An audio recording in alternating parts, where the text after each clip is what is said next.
जो ये 65 एकड़ का प्रसेनजीत राजा का बगीचा 65 बुद्ध के समय में बुद्ध के समय में 65 एकड़ का था।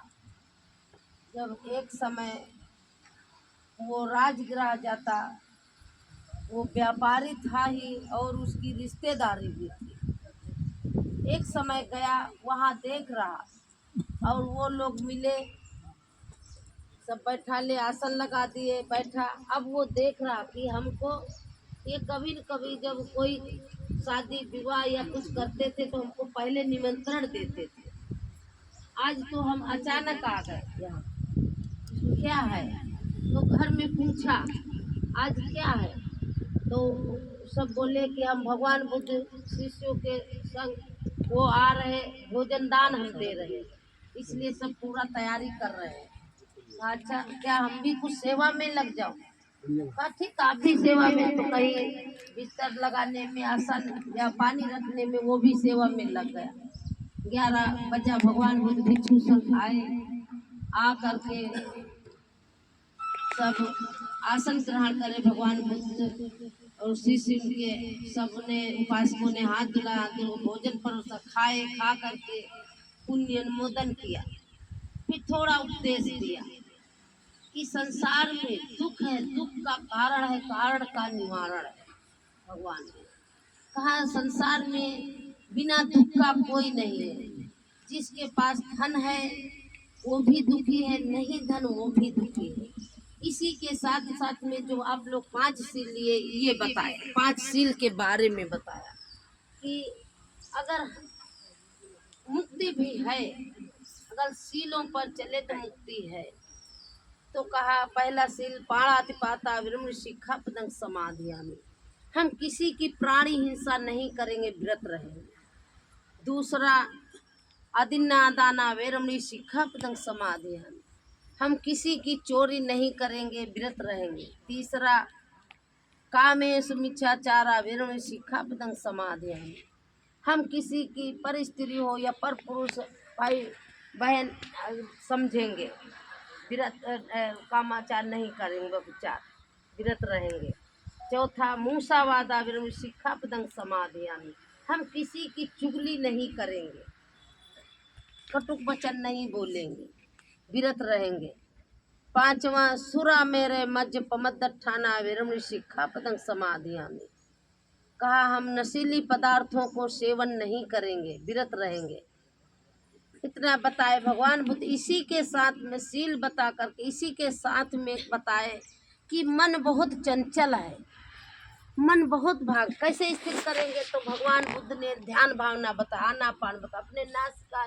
सांझ सुबह जैसे छुट्टी लगती, दिन में तो छुट्टी नहीं अपने को लगता, तो सांझ सुबह घर में जैसे सुबह बिस्तर पे से उठे, पहले 10 मिनट 15 मिनट विपස්සना बताया कि हम 10 मिनट आनापान अपने नासिका के द्वारा मन को अपने सांस पे लाएं, सांस आ रही जा रही, इसको देखते निरंतर रखना चाहिए। अपने शरीर के बाद दुख वेदना, सुख वेदना, सूक्ष्म वेदना ऐसे देखना चाहिए, विपස්සना का बताया।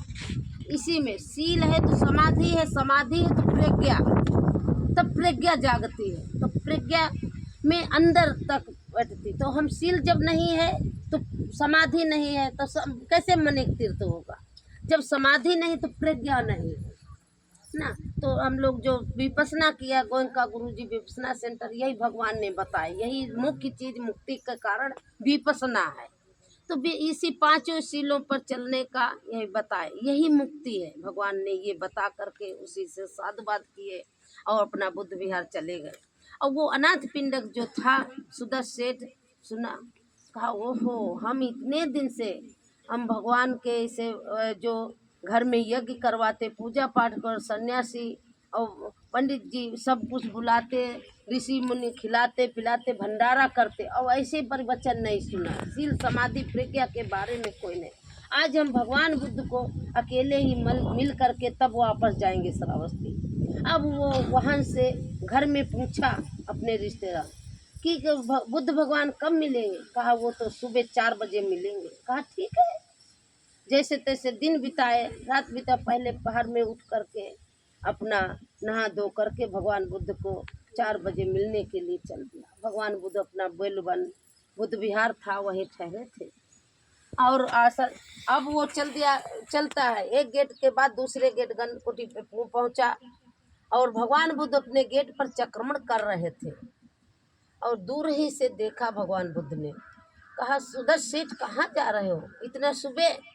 तो वो अचंभव हो गया कि ओहो, जो भगवान बुद्ध ने तो हमको कभी पहचाना नहीं था, न हम मिले थे और नाम जान गए। तो नज़दीक आया और 3 बार प्रणाम किया।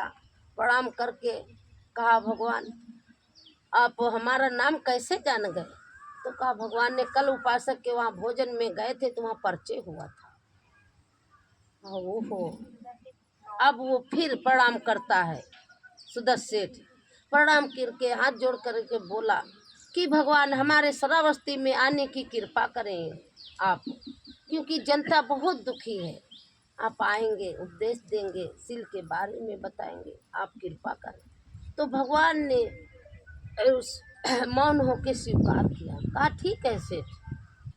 अब वो फिर कहा फिर मन में सोच रहा सेठ कि हम तो कह तो दिया और भगवान स्वीकार किए, अब हम इनके लिए रहने की व्यवस्था कहाँ करेंगे। फिर भगवान बुद्ध का नमन करके फिर पूछा हाथ जोड़ करके, कहा भगवान आप कैसे कहाँ पे हो व्यवस्था। थोड़ी देर मोबाइल बंद कर लीजिए भैया, आप बोलते नहीं जरूरी सबको सुनाई नहीं पड़ेगा, आप बोलिए। हाँ। अब वो कहा भगवान कहाँ बनवाए बुद्ध विहार आप रहने के लिए, हम नहीं जानते, आप बतावें। कहा ठीक है।